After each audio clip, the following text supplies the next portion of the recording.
we can just be like, welcome.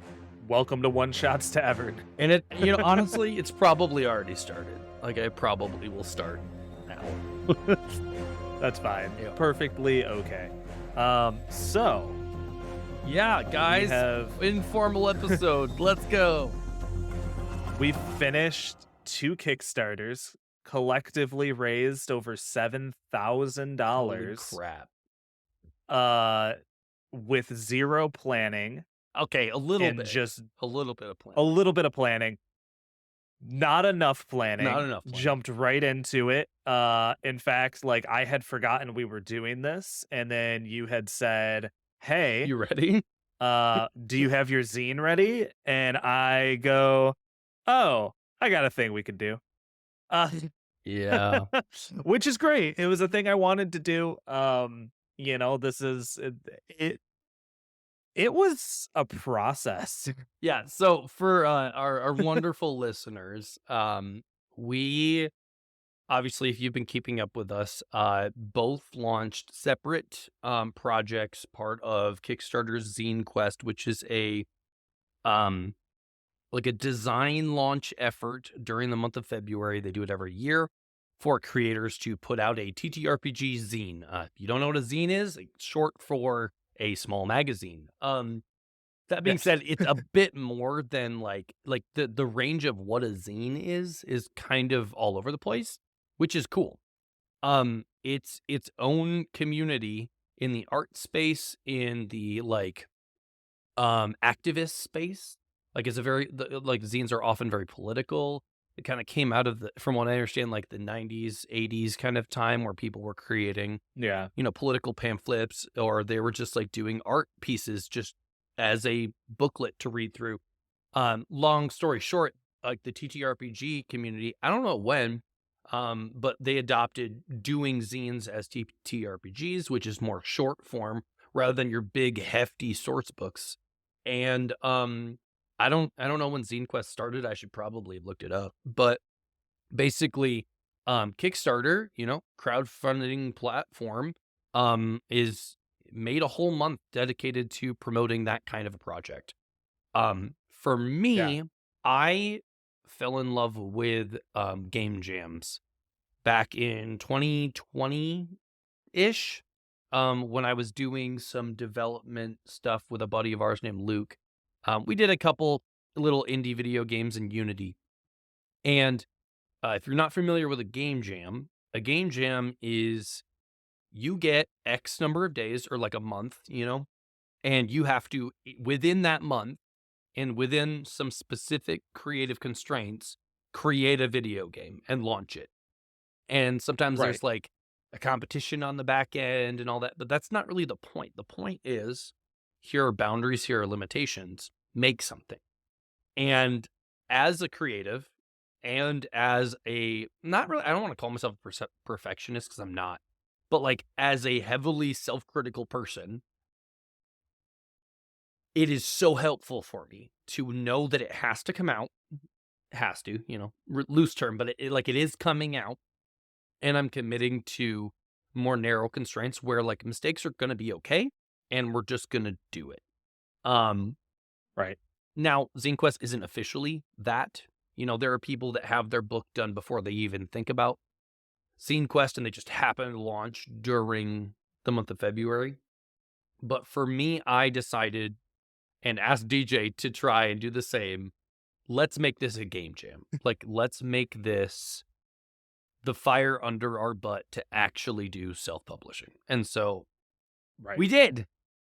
We're not published yet. We did it. The journey's not done. It's kind of just starting.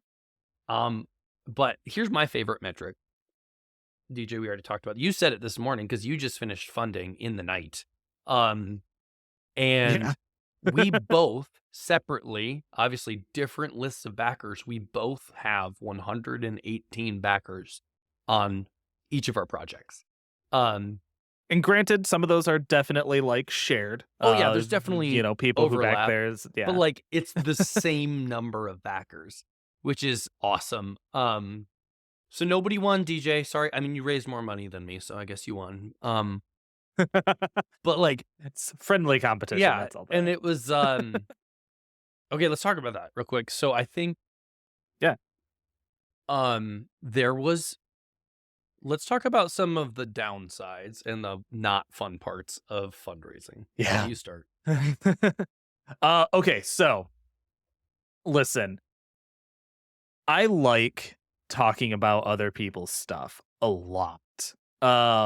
I find it really easy. I can do it without nearly as many crutch words and without as many, You knows. just pauses and I can have more excitement. Yeah. But when it comes to talking about something that I'm doing, even though I am incredibly passionate about it, uh I don't have the words to describe it. This is actually something I have run into a few times. My game listings on Start Playing Games, for Right. example. It's that same kind of self promotion where I'm supposed to talk about my games and I'm supposed to be like, oh, yeah, it's like all up here. I see it. It makes sense. The words don't come to me. So I found myself having a much easier time whenever I would talk about Battle School, right? And talking about Andrew's crowdfunding to talk about that. So self promotion, hard. Yeah. So if you're gonna do it, I suggest just writing down some bullet points and be like, "This is what I'm going to talk. These are my talking points." What are some of the other things? Well, I mean, on the self promotion thing, I got into actually mostly regularly posting on TikTok on my own personal account during the month of February, and twofold. One, I obviously hate parts of it because it's social media and it's a freaking job. But two, it was also very, both the Kickstarter and growing a little bit on TikTok, there's something that scratches the back of your brain about stupid little numbers. So that was Oh yeah, for satisfying sure. and discouraging and toxic and bad for your brain. Yep. Seeing dollar signs going up on a project sure is exciting. Just from like the carnal greed side of things. But then seeing them go Oh my down. god. So yeah, that's where I was kind of going. But juxtaposing the dollar signs to the actual number of backers for me was healthy. It was not, oh yay, there's all this money, but it was like, no, they're like freaking 118 humans that saw Yeah. this as a worthy project of investing in and helping make successful. And then me going, how did I get these people? Because I can see everybody that backed, I see all their names. I don't recognize most of them. And Right. now I will say a good portion of them, I'm like, oh wait, I kind of recognize that name. And that makes me grateful for all of my friends that have helped promote the crap out of this. Like I know Oh, for sure. of at least, 10 people that are close to me that blew it up within their own circles. And, I see somebody that works with Will, for example, and I'm like, what? Awesome. Sweet. Like there are 118 people for my project and 118 people for your project that said, Yeah. I like this and I want to play it. Yep. That is more people than I have ever ran a game for, probably. Like, that's not true, but you know what I Yeah. mean? Like in my very long time, I've definitely ran for probably more than 118 people, but it's probably close, right? Like, that's a lot of people. And that helped me Yeah. kind of stay grounded, and grateful rather than just greedy and excited about money. Um, but switching back to what you mentioned, what sucks about being on the back end of all these analytics for a project is seeing when people switch their pledge to a lower amount or cancel and you don't know why. And or like you'll see somebody Yeah. back and then an hour later completely cancel and you're like, what did I do Yeah. wrong?" Right? Yep. And like let me be very clear. If you are a listener and you backed out, like we don't have any resentment towards anybody. We're not just like, "Hey, you owe me money." Like none of that. But No, it's more absolutely for not. our mental health. It's kind of sucks to have some of those analytics. Yeah. And here's the thing, right? I have been told multiple times from multiple people who have done successful Kickstarters and backer kits and all of that fun stuff to not look at it. Yep. But like, you just want to know. You want to know who. You want to know what they're getting, right? You get so excited about it, and I think I lost a total of 10 people over my kit, right? And not my kit, my Campaign. Kickstarter. Yeah. And it's a bummer, but also at the same time, I add up all those pledges that were lost and I'm like, you know what? Doesn't matter. No big Yeah. deal. It's fine. Because like in the beginning, we set out to raise $500 and have a folded over stapled zine that was going to be mostly Yep. words. And now we have perfect bound, glossy paged, I'm like doing satin. books. Oh, you're doing satin pages? Yeah, dude. It's like Spencer's. I like how they feel. Yeah, no, that's fair. I'm doing glossy pages, satin cover. It looks good with the colors, Yeah, no, totally. Um, But yeah, like we but had a like small scope, right? And now we get it's to a do full so thing much now. more. Yeah. And there's some things. So like, all right, let's get into this. We both on our first like individual Kickstarters for publishing blew it out of the park. We succeeded. We got 118 backers each. Like it turned out so much better than we could have really expected. Right? You could dream that it's going to blow up, but like the real is like the real inside like feeling is like, all right, I'm probably going to raise like $1,000, right? Yep. We blew that out of the water. We met our goals By about 7x. Like by about 7 times. Yeah. What is something that you wish you would have known going into this, or you wish you would have done going into this? Yeah. Yeah. And again, like, not to overly disclaimer the hell out of this conversation. Like, please, everybody know we will continue saying thank you about 1,000,000 times over. We are infinitely 100%. grateful.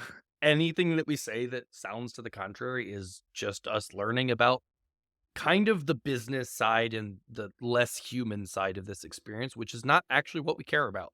We're learning about it, but yeah. So that's the caveat. I wish I had charged more for my PDF. Right, I charged $5 for the PDF, and that's not like, oh man, have I left so much money on the table? Like, yeah, there's probably a piece of that, but also there just aren't a lot of games on this scale that I think are priced at that point. And it was my own insecurity that nobody would back it if it was like $10. And if I look at the numbers, I'm curious. Not that I want to actually worry about this, but I wonder what portion was just PDF of my 118. I think it was like 37 for me. 48. So I left not that much on the table. Really, $5 a zine. So if I doubled that, that's that's another $240 roughly that I missed out on. Like, okay, that maybe is a counterpoint to something that feels like a regret. Like it's a negligible amount of money. I hate to say that, but like it's in the scope of what I raised. And I think that I wish I had planned my stretch goals more clearly with the spreadsheets that we have set up now early on. Yeah, absolutely. Huge thank you to Will Messler. He's a friend of the stream if you've been around, seen him in some of our games. He played in Candela Obscura. He's in a couple that are coming up here as well.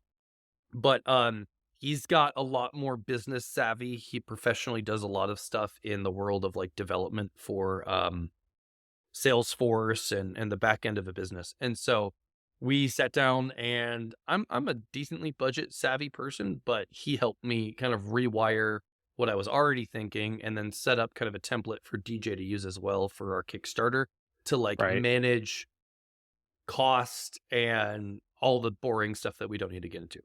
But that saved my butt, and I wish I had done it sooner. And if I hadn't done it at all with Will, I don't think right now I would feel very confident about the Kickstarter in terms of what my cost and profit and all that stuff is going to be. So, like, to the advice we've received from other people and to that point, I think that there's a lot of benefit to jumping into this blind. But man, do I need to learn a lot about running a business, before doing Yeah, something like this again. absolutely. Same thing, right? Similar. For me, when I was kind of floating around with the start playing games pals, I was talking to them and talking to some of the people like Friday, which Episode just came out, previous yeah. episode. That's one of the episodes that kind of like gave us the hey, you can do this, and then Which, by the way, Spencer that was the basically hammered that first nail in. thing we recorded We for our recorded, entire yeah, podcast, and it came out as episode yes, it was. 11. Yep. Yeah, I looking at the spreadsheet helped me significantly feel relief, Yeah, right? Because I was doing all the math in my head and keeping the numbers in my head, and I was like, I don't know if I'm going to be able to put as much art in this as I would like, yeah, right?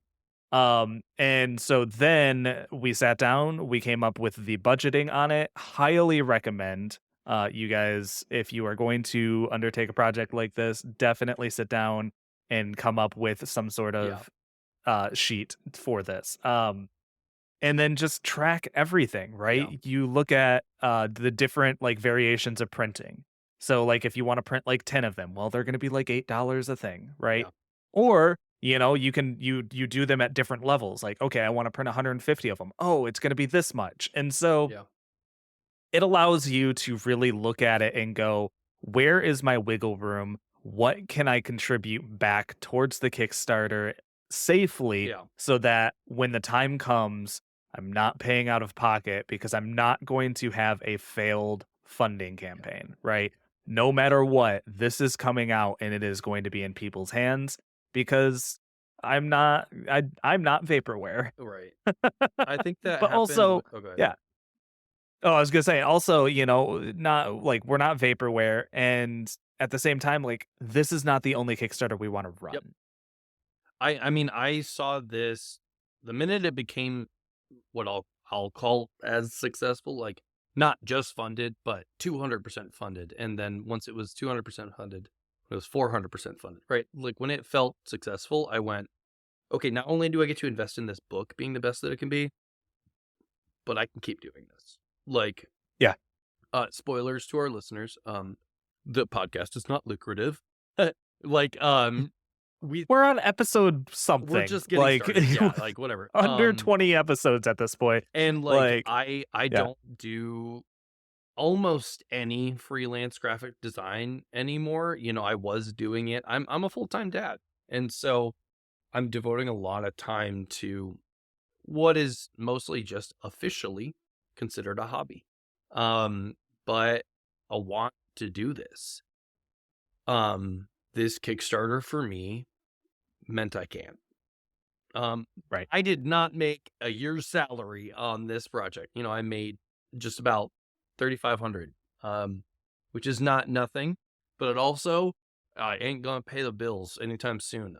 So like it kind of fell into this bucket of anything that quote unquote would be called profit that wasn't already going to my editor or stuff like that was just gonna get invested into building up my business of actually freaking doing this. So, like, my funds are probably going to go towards like getting LLC set up. I'm probably, I'm currently like I have this awkward situation where my social presence has been under the name Chronoforge since So 2019. long.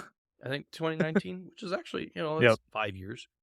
And I think in 2021, an NFT game called Chronoforge came out. Um And I didn't own anything under that name, but I still use it. Yeah. So like I'm not gonna LLC Chronoforge games or anything for doing my stuff. I'm probably just gonna do like Andrew Bowman LLC, I think. Yep. Which is like easy and I can use that forever. But like, the money's gonna go towards that. It's gonna go towards like doing a new website for myself to sell physical books down the road, for whatever, Mhm. like making a singular homepage. and actually just like making some upgrades to either my like computer setup for running games and play tests online or whatever, you know. So it's essentially reinvesting back into the business of it all. I'm so grateful that I can even do that now, right? Like Right. before it was all out of pocket. Now I Yeah. have something small to work towards that. And you know, we're also looking at um and if we're setting up separate LLCs and stuff, right? Like we're looking at grants too. I'm gonna pick Devin's brain more soon when we interview him. But you know, like Devin Yeah, from Start Playing absolutely. Games did this big TikTok recently, basically saying like, "Hey, everybody, like there are grants out there that you are not taking advantage of if you're in this space." Yep. And so yeah, info is out there for that. I don't know it yet. We're still looking Yeah. at that stuff, but And it's funny too, because like the original, like, I need a name was when I wanted to basically do a D&D tavern, literally, like an big actual shot. tavern. One Yep. Shots Tavern started out as a like place for that I wanted people to be able to go and play games and eat food and run their tabletop games. Um, I still would love to do that someday.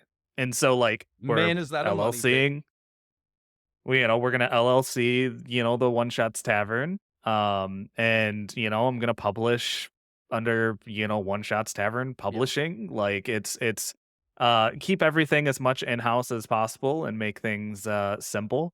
But yeah, it's insane the resources that are out there if you look for them. Yeah. Um, and that's what we're gonna try to do. But back towards like the Kickstarter Yeah. and stuff.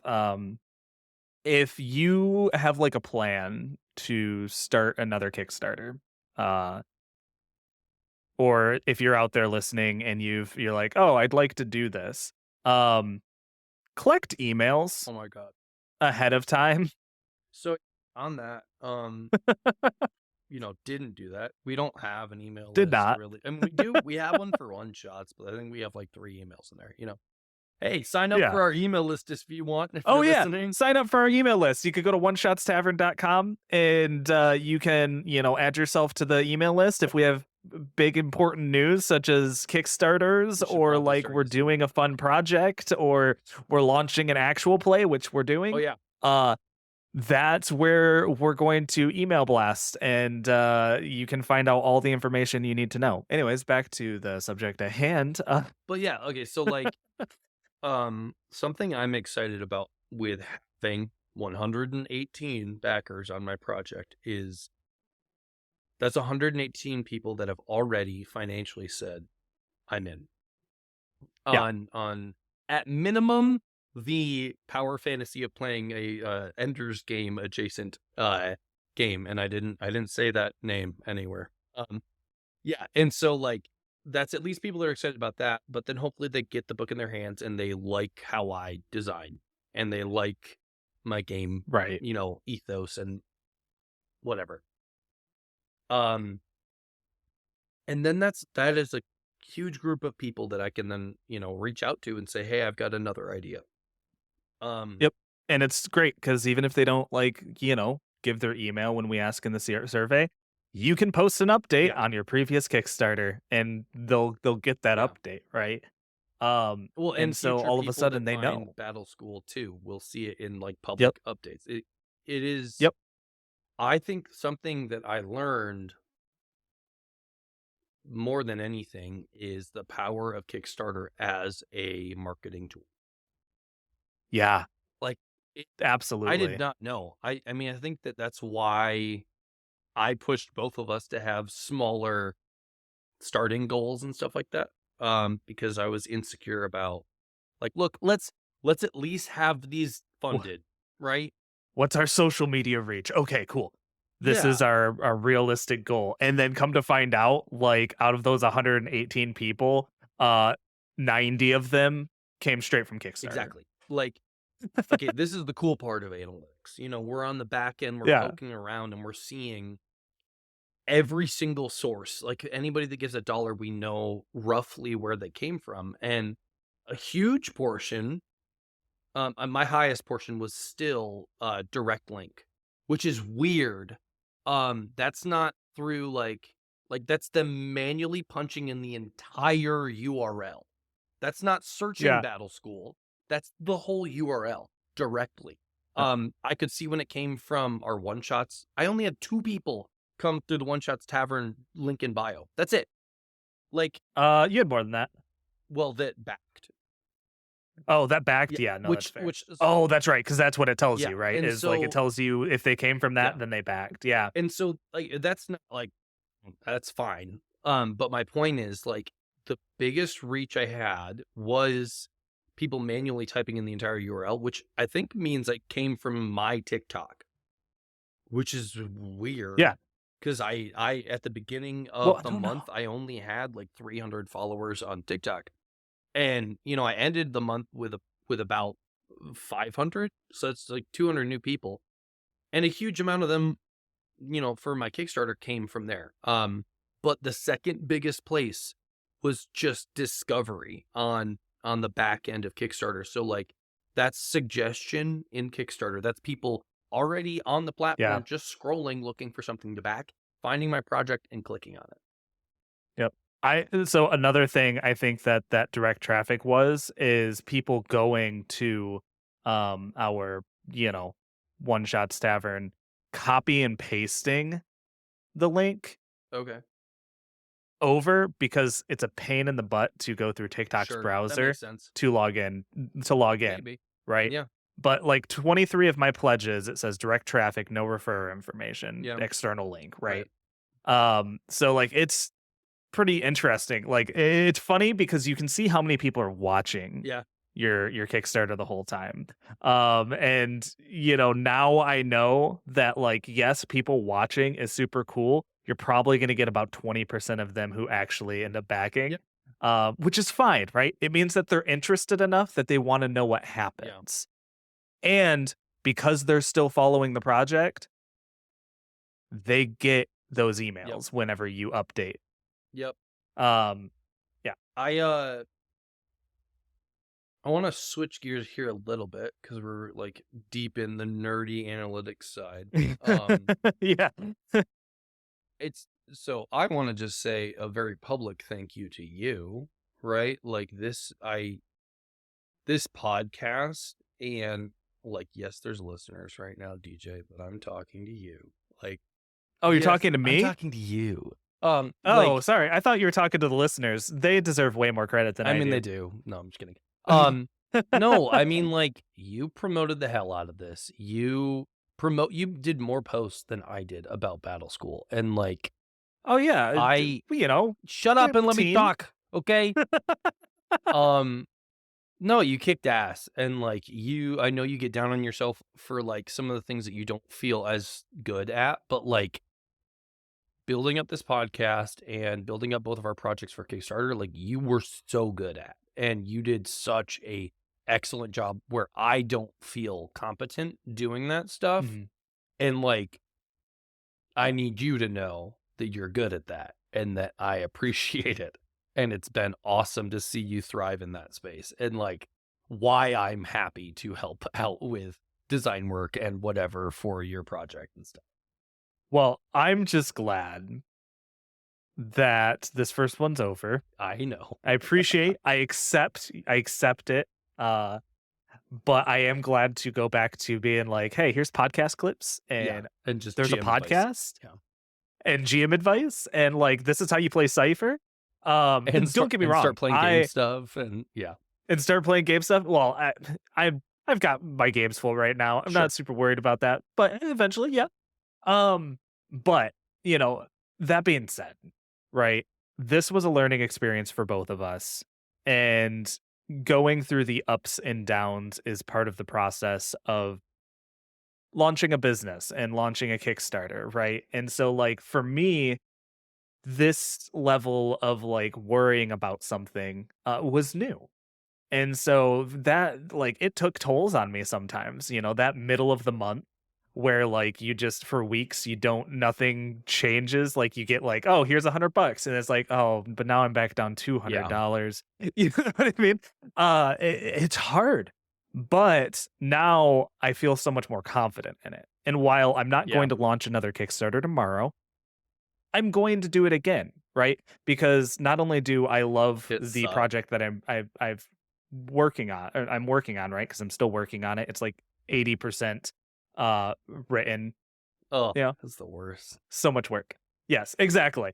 But like it's one of those things where I do feel more confident, and like I look back and I'm like, oh, I shouldn't have worried so much, right?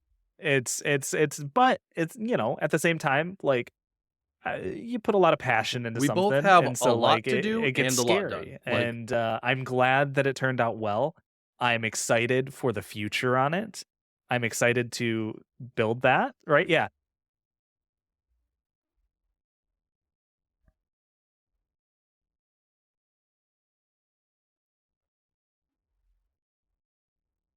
I get it. Yeah.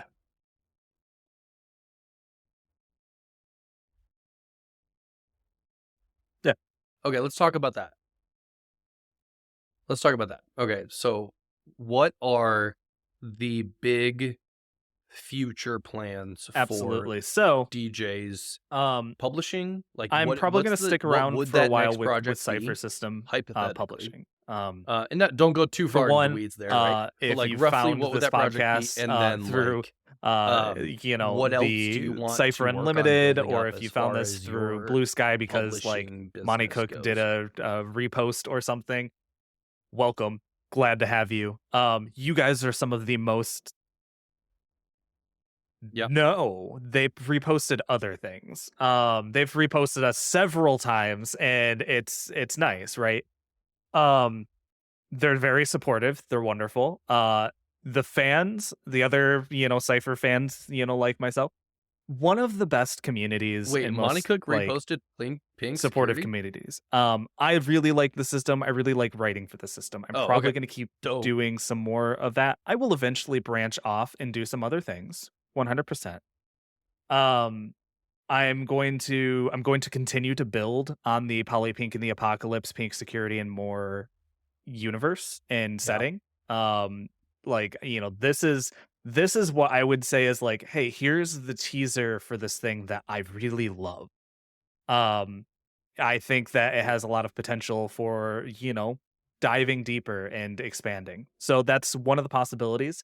The other thing is, I've got a couple of other, fun worlds that I like and I would love to expand upon. But one of the things that I really would like to refine deeper is going to be the racing mechanics. Currently, they're called junk racing mechanics. However, they're probably going to make an appearance in other like settings that I do, right? I told the people that I'm recording the actual play with, I was like, just so you guys know, this is probably going to make an appearance in one of our games. Because I like it. It can drop into other things. And I want to expand upon it. I don't want it to just be like, okay, here are 3 types of vehicle classes. Eventually, I would love for there to be like a whole like, this is what vehicle upgrades you can do, and just like dive full head first into that. So that's where I'm at. I need a lot of writing and planning, and next time I want to like come into it more than 20% written.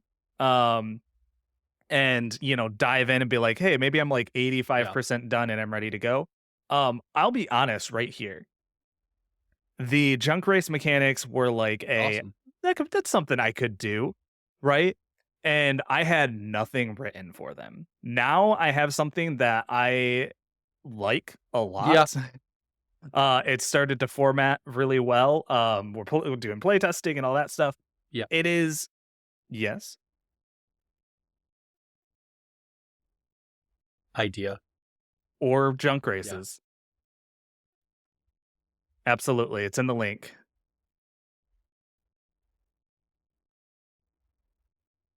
excited about that place. Like, it's such a solid community, and everybody that's jumped in on Absolutely. Battle School playtest has been like super dope people that I'm like, I want to play more games with you guys. So please get in. We have a Yeah. playtester role that you can grab when you're onboarding into the server or whatever, and that'll loop you right in. So there'll be some playtests that we organize over the next few months. I am going to be playtesting more soon, and then DJ is definitely playtesting soon because he's got to cut his teeth on that. But keep Yeah. going. No, yeah, absolutely. So like that was one of the things that like um I used Kickstarter as a motivational tool to be like, cool, you're locked into doing a thing now. You're screwed. Um you like as somebody who's like super ADHD and like can easily pick up and drop a project, having a deadline and having like the you have no choice now because Social you always have a choice, expectation, but but yeah. the social Yeah. expectation and the deep-seated desire to not want to disappoint you guys And me, um DJ. and you I was like, okay, cool, if I say that I'm going to do this, then I'm going to do it, and so I did, Well, and that and was I'm fun super too. excited about Like that. Yeah. that's the other thing about this podcast. I think of what we started this year as its own project, kind of as an umbrella. And it's like that is the biggest thing I would encourage people to do is find a friend that will cause you to Yeah. wildly commit to shit that like you can do, but you're probably not going to because your own dumb Yeah. brain is dumb. Like I wouldn't Absolutely. respectfully, DJ, I could do this podcast without you, right? Easily. Yeah. But I wouldn't. Because you don't have somebody to push you, right? Yeah, Like and I couldn't do it without, like, I could, but I wouldn't, no. right? Yep. It'd quickly become I would not be talking to the listeners, and it would just be like, here's the actual play we did this week. Right. Uh And yeah, right? it just Like, lets you spread out the load too in specialties. absolutely. Like I get to edit, I get to make thumbnails. DJ doesn't have to worry about that stuff. Conversely, he gets to promote, he gets to make new connections, he Yeah. gets to reach out to new people for us to play with. It's hilarious how often you will message me and be like, we're talking to Stefano on Saturday, remember? And I'm like, With who super the fun games. fuck is Stefano? Yeah. And then we get Are looped you in, available? right? And then I'm like, I already committed to this apparently. And then we play a game that I've never heard of that's absolutely amazing. That's Yeah. super fun, and we get to cut some awesome content together. And that's because Yep. you're a community person. Like that's been your superpower in this Right. space. And like I don't do that as well. I've met so many freaking cool people because of you in the last couple months. And like you can throw the blame somewhere else, right? We could by proxy throw the blame to Penny for being an amazing touchstone Yeah. and why we've met so many cool Absolutely. people. And Yep. like I did a big thank you on my post about, the campaign being over, just saying like Discord communities that I've gotten into have been the most inviting, exciting new spaces that I've ever been a part of in my life. Like Titterpig Academy, yeah, TTRPG TTRPG Collective. community, Yeah. collective, Yeah. yeah, like seriously amazing. Even Footing Games, Yeah. like it's a small community and they are so supportive. Yep. And then like Like, conversely, because we're doing so much self-promotion, man, is it discouraging when you get into a Discorder and you like want to like get to know people, but you also care about what you're doing. And so the way that you relate to yeah, people is by sharing about yourself. And the way that we share about ourselves sometimes is, hey, here's an episode of our podcast, or here's our Kickstarter. And then I'll get like a private message be like, you've gone against the terms of self-promotion. You're a terrible scum. Get out. And I'm like, oh no. I'm yeah. sorry. Like I know that There's a specific community for me that I really like. I've been a part of the Discord for a while, but like it's just a cursory like I want updates, I want information. And so like I made the post of like, "Hey, is there any way that like is there somewhere we're supposed to do self-promotion?" And I got like an instant message of, "Yeah, there is a spot for that, but like we want you to interact with the community more. Yeah. for a while before that, and I was like, that's fair, that makes sense. Sure, I've been here for like 8 months, Yeah. but like this is my first ever post, and I'm asking about promoting myself, Yeah, right? which I So mean, I got it. I think that's been a learning curve, right? Like I don't want to be an annoying self-promoter. You know the people in the discords that we're a part of where it's just like they post only their own stuff and that's the only reason why they ever interact. Like I think that is a totally fair stipulation, right? Um Absolutely. or like there's a local game shop that like I found that I was like super excited about. I got into their Discord and like I'm full force on, in the middle of my Kickstarter and whatever and was like solely just looking for playtesters, and I got a message and they're like, "Hey, we don't do promotion for like online stuff. Like this is a local game shop. Like we want to push people to come in and play games here." Yeah. Like but they didn't just slap my wrist. They're like, "Hey, do you want a spot to run a playtest in person on our next, event?" And the person that messaged me was like, I'm happy to like cancel my game and give you my spot." I'm like, Right. that was dope. Like, that was a correction for me when it came to self-promotion, but it also was, like, them still being awesome and, like, not just being a jerk. So, Discord's amazing, community's awesome. Absolutely. I wanna kinda shift gears for a second and then, probably wrap stuff up in a minute here. But, I guess I'll answer my own question, right? So, I think for me, what I wanna do next, and if you've been listening along, it's not a surprise. I wanna work on Entwine more. So Entwine is the Mm. engine under Battle School. Battle School happened because my wife is smart, um, and told me where to apply these game concepts that I was working on. Right. Um, I really wanna figure out what that project is. I have a loose idea because I wanna play with collaborative spellcasting.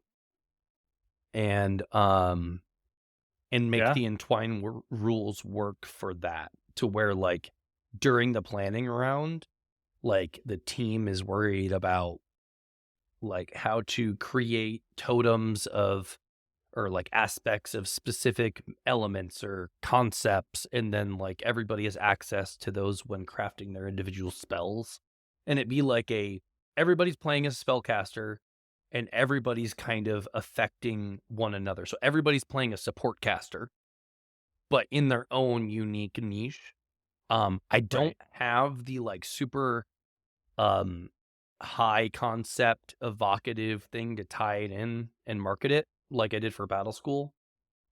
Um and Battle School was honestly easy to start out because it's essentially no magic, no superpowers, just gadgets and being smart.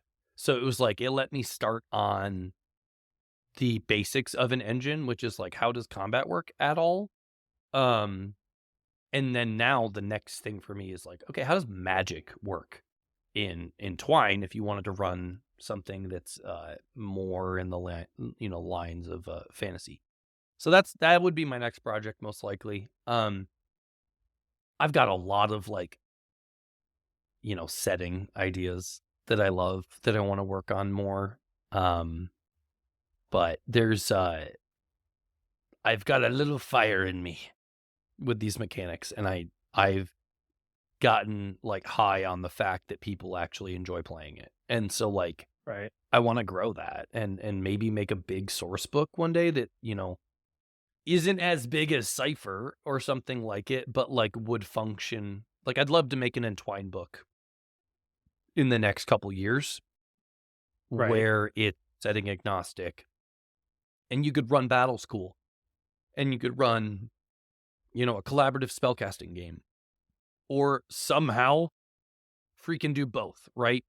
Oh, I guess that's just Hogwarts. But but you get what I'm saying. Yeah. Like, I that's where I want to go with it, and that's where like I'm investing a lot of the funds is being able to do that kind of stuff. So, um, yeah, I Yeah. That I feel the same way. Like it's building on the future of both of our like individual brands under an umbrella. Like let's kick some ass yeah, and let's do it. yeah.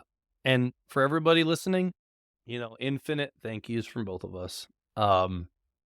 This podcast is a 1,000 times. blast. And we've got some cool episodes coming up. Let's talk about that for a quick sec, and then we'll kind of wrap things here. I am super excited about a couple of these episodes. Just to tease a few, this is not an official order because we decide those things a little bit closer to last minute. But we've got usually on Sunday. God. No, I am usually not editing that close to it. But we've got, so with When Suddenly Games, we recorded a playtest of The Crypt is Open. The Crypt opens. That was so fun. I'm excited about that. That is a pulpy, horror light, story driven game about like supernatural stuff leaking into the world and basically creating an apocalypse. Fantastic gameplay. Jeff from When Suddenly has been one of those people that, like, by proxy of DJ and Penny and whatnot, like, I've gotten connected with, that has been super supportive, a huge resource when it comes to getting into indie publishing, and is also just a really awesome GM. So I'm excited about that episode. What else we got going on, DJ? Zone RPG. We recently recorded that. That's going to be super fun. Big trigger warning on that one, though. There's going to be a massive trigger warning because it is very much in the vein of Annihilation. Yeah, it's bio horror. Nasty mutation stuff. Which I don't think we expected going into it, right? Like, I think that, but like basically every time you fail a check, you're being twisted and made into something awful. And so that gets creepy if you're not a fan of that. But man, is that an awesome, unique GM-less game. Yeah. Another one's going to be Crucible of Aether. Yes. That is a D100 system. Drop the low, or not drop the lowest, but roll low. Also very fun, incredibly crunchy and well thought out. We said crunchy a lot during the episode too. I think I disagree with that now. I don't think it's not crunchy anymore. I don't think it's crunchy. I think that it looks crunchy, and the character sheet looks crunchy. Yeah. Surprisingly intuitive. It is very intuitive. The background mechanics of it, I think, are actually crunchy. But if you're playing with pre-gens and just getting into their playtest, it's easy. Like, there was no work for us to do. It didn't feel like something like Pathfinder where it's actually crunchy. But that was an awesome playtest. I'm excited about that. They were helpful too in our interview, just about like how do you playtest stuff well. Right. And I'm excited about that one. So if you guys are still listening, thank you again. We are everywhere. So come hang out with us over on TikTok. You can find me at Chronoforge. Wait, is that true? That's probably not true. I think I'm Andrew Bowman or something over there. One of those. Chronoforge. I'm Chronoforge. Chronoforge. You can find me at Chronoforge. And still trying to get my account up to 1,000 so I can start doing some live streaming. As far as what that can mean for, like, what am I live streaming? I'm most likely going to start live streaming a lot of the artwork and game dev for Battle School over there. I'm already doing it on one-shots occasionally. That's been a lot of fun. We're going to keep doing dev streams when we can. Not really a schedule for it right now, but yeah, check us out over there. And DJ, take it away. Yeah, you can find One Shots Tavern on every social media that you can imagine except for X. At One Shots Tavern. So TikTok, don't worry about trying to find me on other socials. I don't have time for those. I just focus on posting on One Shots Tavern everywhere. So yeah, anywhere you want to find us, check out the Patreon. We have some exclusive gameplay footage. We're gonna have the When Suddenly Games, the Crypt has opened. We're gonna have Crucible of Aether, the full gameplays for those on. And the Zone RPG on there. And basically by the end of this month, there will be 3 or 4 full actual plays of at least 2 to 4 hours each. Yeah. And so like there's starting to be like a significant amount of content on that Patreon. Yeah. And it's the easiest way for you to show us support.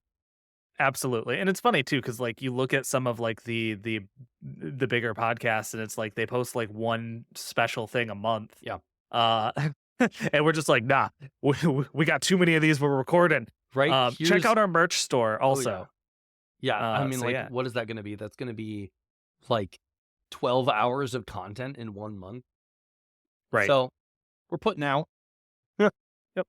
And stay tuned here on the podcast feed, the YouTube Yes. channels, because I've got an actual play that is launching probably is this going up on Monday? Yeah. Yep. On Wednesday.